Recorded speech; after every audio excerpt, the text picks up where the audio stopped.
So guys finally हमारे पास moon night का जो पहला एपिसोड आ चुका है और मैं कहूँगा कि मुझे ये एपिसोड काफ़ी ज़्यादा ज़बरदस्त लगा और एमसीयू में अब तक हम जो कुछ भी देखते हुए आए हैं उससे मुझे कुछ डिफरेंट डायरेक्शन में जाते हुए नजर आ रहा है। इस पूरे के पूरे एपिसोड के अंदर हमने जो है मार्क स्पेक्टर, हमने स्टीवन ग्रैंड, मून नाइट और यहाँ पे गॉड कॉन्शू, इजिप्शियन सारे के सारे गॉड्स के बारे में काफ़ी ज़्यादा जिक्र सुना। हमने उसकी मल्टीपल पर्सनैलिटी डिसऑर्डर की एक छोटी सी झलक देखी और जिस तरीके से उसको ऑन स्क्रीन दिखाया गया है मैं उसका सच में एक बहुत ही बड़ा फैन हो गया हूँ। सो गाइस दिस इज पीट टाइगर और आज की इस वीडियो में मैं आपके साथ करने वाला हूँ मून नाइट के पहले एपिसोड का रिव्यू और मैं आपको उसका ब्रेकडाउन करके बताऊंगा कि इसके अंदर क्या क्या चीज़ें नोट करने वाली थी और कौन कौन से ईस्टर एग और रेफरेंसेस आपसे मिस हो गए होंगे। तो चलिए बिना किसी और बात के फौरन से अपनी इस वीडियो को स्टार्ट करते हैं।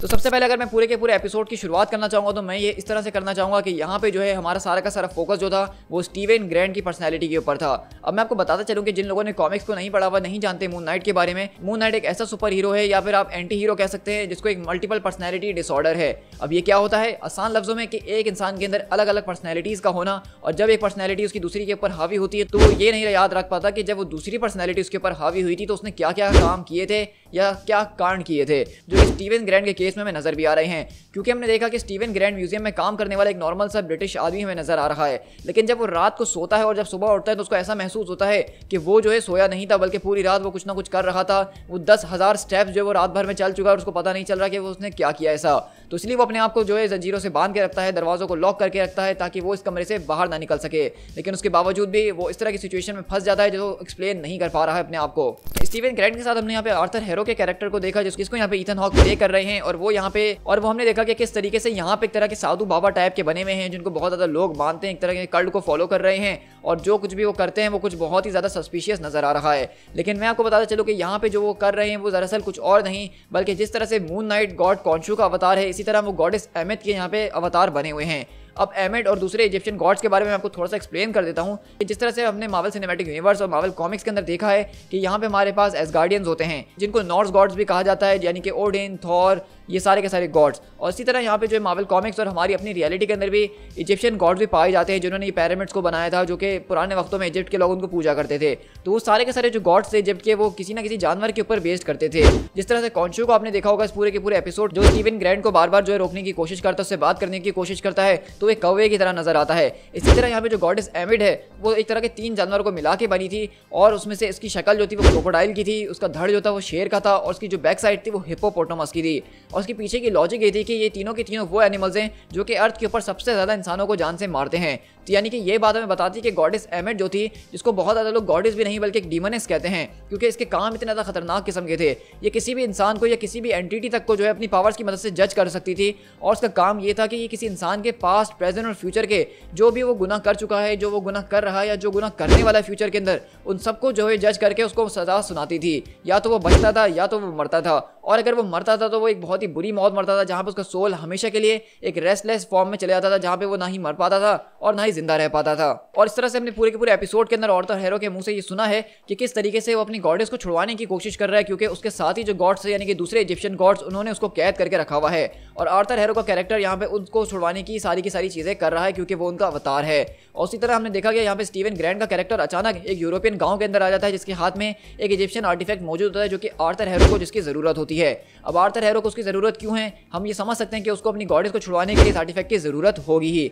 लेकिन हम देखते हैं कि स्टीवन ग्रैंड को इसके बारे में कुछ भी नहीं पता कि वो इस गांव के अंदर कैसे आ गया, वो सारे के सारे गुड्डेस को मारने की कोशिश क्यों कर रही हैं। और यही मेरा सबसे ज्यादा फेवरेट पार्ट था इस पूरे के पूरे एपिसोड का कि जिस तरीके से स्टीवन ग्रैंड इस खतरनाक किस्म की सिचुएशंस में आके फंस जाता है और उसको कोई अंदाजा नहीं है कि वो यहाँ पे कैसे आया है। तो इसी तरह हमने देखा कि इस पूरे की पूरी फाइट के दरमियान जब वो यहाँ पे भाग रहा होता है और जब वो मौत के बहुत ज्यादा करीब होता है तो हमें वहाँ एक जबरदस्त किस्म की ट्रांजिशन देखने को मिलती है। लेकिन अगले पल वो ट्रांजिशन गायब होती है और हम देखते हैं कि स्टीवन ग्रैंड वापसी आ चुका है और उसको कुछ नहीं पता कि उसके आसपास क्या हुआ है। तो दरअसल मैं आपको बताता चलूं कि जब वो ट्रांजिशन आई थी तो उसका मतलब ये था कि उसकी बॉडी के ऊपर उसकी दूसरी पर्सनैलिटी यानी कि मार्क स्पेक्टर जो कि मून नाइट का अवतार प्ले करता है वो हावी हो जाती थी। और इसी तरह हमने देखा कि बार बार थ्रू आउट द एपिसोड यहाँ पे एक आदमी उससे बात करने की कोशिश कर रहा है, उसको बोल रहा है कि तुम्हें यहाँ से जाना होगा, तुम एक वॉर्म हो, तुम एक इडियट हो, तुम एक पैरासाइट हो जो कि हमें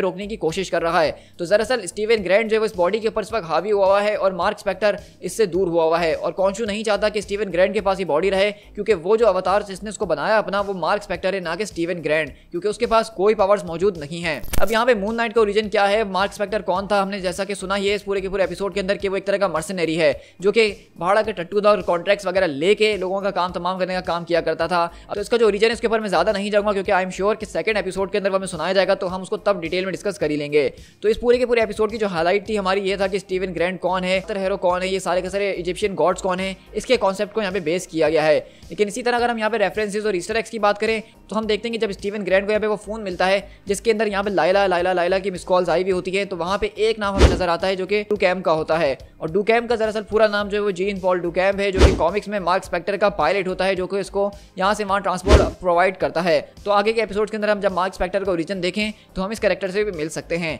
इसके अलावा हमें यहाँ पे दो बड़े ईस्टर एग्स देखने को मिले उस फॉर्म के अंदर, जब हम देखते हैं कि आर्थर हेरो यहाँ पे बताता है कि किस तरीके से वो गॉडेस एमिट का एक अवतार है। तो यहाँ पे स्टीवन ग्रैंट अवतार से वो उन नीले लोगों को समझना शुरू कर देता है जो कि जेम्स कैमेरॉन की 2009 वाली मूवी थी। जैसा कि हम जानते हैं कि अवतार जो है वो बेसिकली फॉक्स डील के बाद अब डिज्नी का हिस्सा बन चुकी है और उसका अब अगला सीक्वल भी आने वाला है, तो उन्होंने इसका ईस्टर एग यहाँ पे डाला है। इसके अलावा जब वो बोलता है कि नहीं मैं उस अवतार की बात नहीं कर रहा, तो स्टीवन ग्रैंट उसको एनिमेशन वाला अवतार समझ लेता है और यहाँ पे वो अवतार द लास्ट एयरबेंडर की बात कर रहा था। इसी के बाद हमने टुवर्ड्स द एंड देखा कि किस तरह से आर्थर हेरो जब वहाँ पे जो स्टीवन ग्रैंट के सोल को जो है जज करने की कोशिश करता है, तो वहाँ पे जो उसकी गॉडेस का तराजू होता है वो पागल हो जाता है, क्योंकि दरअसल उस बॉडी के अंदर एक पर्सनैलिटी नहीं बल्कि बहुत ज़्यादा पर्सनैलिटीज मौजूद हैं जिसको वो जज नहीं कर पा रही है। और ये देख के वहाँ पे वो आर्थर हेरो उसको छोड़ देता है और कहता है कि तुम्हारे अंदर केओस है। और तभी हम देखते हैं कि उसके बाद वहाँ पे जो है वो म्यूजियम के अंदर एक खतरनाक किस्म का मॉन्स्टर यहाँ पे भेजता है उससे निपटने के लिए, जो कि हमें देखने में बिल्कुल एक वेयरवुल्फ की तरह नजर आ रहा है। और जैसा कि वो हमें पूरा का पूरा मॉन्स्टर एक तरह की वेयरवुल्फ की तरह नजर आ रहा है। अब आपको नहीं पता तो मैं आपको बताते चलूं कि मून नाइट यानी कि मार्क स्पेक्टर का जो सबसे पहला डेब्यू था कॉमिक्स के अंदर वो वेयरवुल्फ के कॉमिक्स के अंदर ही था।